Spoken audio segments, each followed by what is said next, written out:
So we're going to talk a little bit about grids in web design. Just like in print design, a grid is the basis of any good layout, even on the web. So I want to talk a little bit about what goes into a grid and how we're using them on the web. So just as in print, you can think of a grid as a basic structure. Think of it as the skeleton for your design. It's the walls of your building, as it were, the rooms. Consisting of invisible lines. They are where you can place your design elements, so images, body copy, headlines, things like that. Grid systems tie together the overall system and helps to support your composition. Grids, one of the main things that they do is help to achieve alignment and consistency, which is usually an issue, right? Things don't line up. We want things to all line up exactly where they need to. If you think about it, alignment, good alignment, goes unnoticed by users. Nobody tells you, hey, look at that, you made everything line up. But soon as something doesn't line up, that's the first thing they notice. Hey, that's not lined up correctly. So using a grid can help make sure that's taken care of. So this is kind of an example of what we mean by a grid.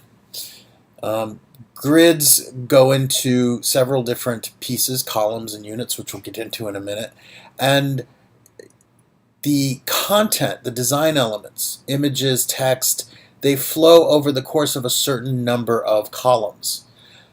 One of the advantages that I did not list in the other one, though, is also in the way of coding. Grid systems can help make your coding more flexible, more easy, and that especially helps with responsive coding.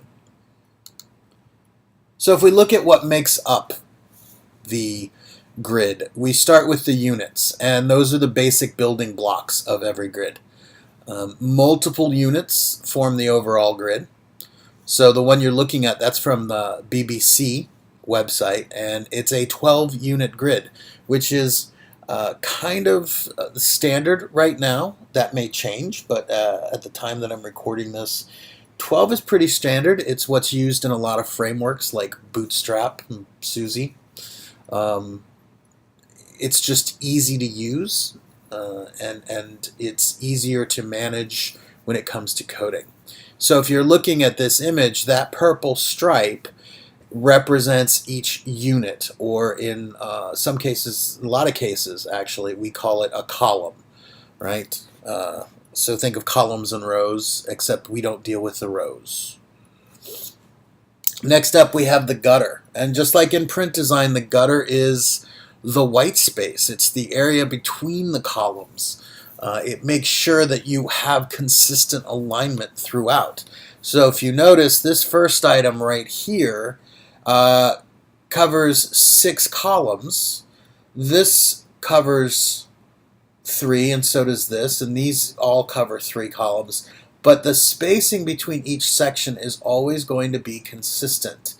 That little bit of consistency in terms of the spacing of the gutter really helps provide a consistent white space throughout your whole layout, and that's really important.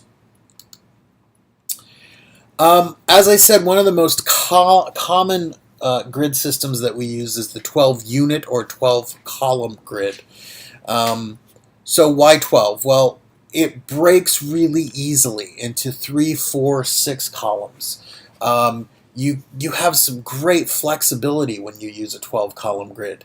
You can put something on the same line or the same row. You could have a 3-column grid, a 2-column grid, and a 7-column grid.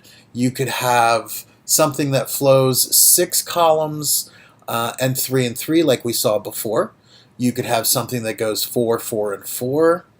You could have something that goes 3, 3, 3, 3. You could have something that takes up all 12. The nice thing is that gives you the flexibility of symmetrical or asymmetrical.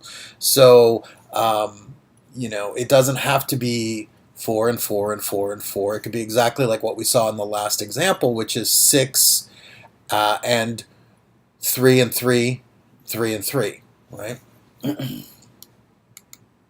So now I just want to, so this is an example of what we mean by the 12 column grid. And again, you can see how things are. This one is 6 and 6. These are 4, 4, and 4. And these are 3, 3, and 3, exactly what I was just saying. So now these are all, each row is kind of symmetrical. It's balanced perfectly. But I'm going to show you some examples now. And you'll see that it doesn't always have to be that way. And again, this is another example of why the 12 column grid really works. So again, you can break these down. 2, 4, this is 1, 2, 3, 4, 5, 6. So each one of these is 2 columns. 2, 4, 6, 8, 10, 12. This is 4 and 4, right? Here's another one that they're using the columns 2, 4, 6, 8, 10, 12. These are again 4 across. But notice what I like about this one is they have this thing that breaks up the grid. The beautiful thing about the grid is you want to keep the most important content within the grid. You want to keep something that people need to see within the grid. But that doesn't mean you have to keep your entire website in the grid. Some things can break the grid, right? Just like here, this whole section is going outside of the grid a little bit. Even this image is going outside the grid, and that's okay.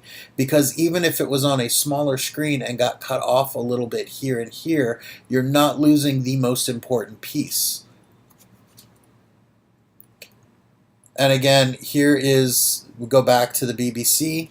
You can see, again, this way that this whole grid is being used. We remove the unit so you can see a little bit better how they're breaking things down into columns.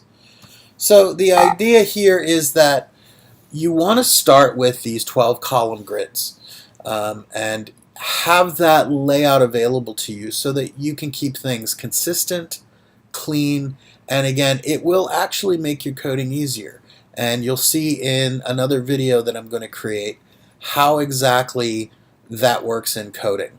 And we'll also do a video showing you how to set up your comp for 12 column grid.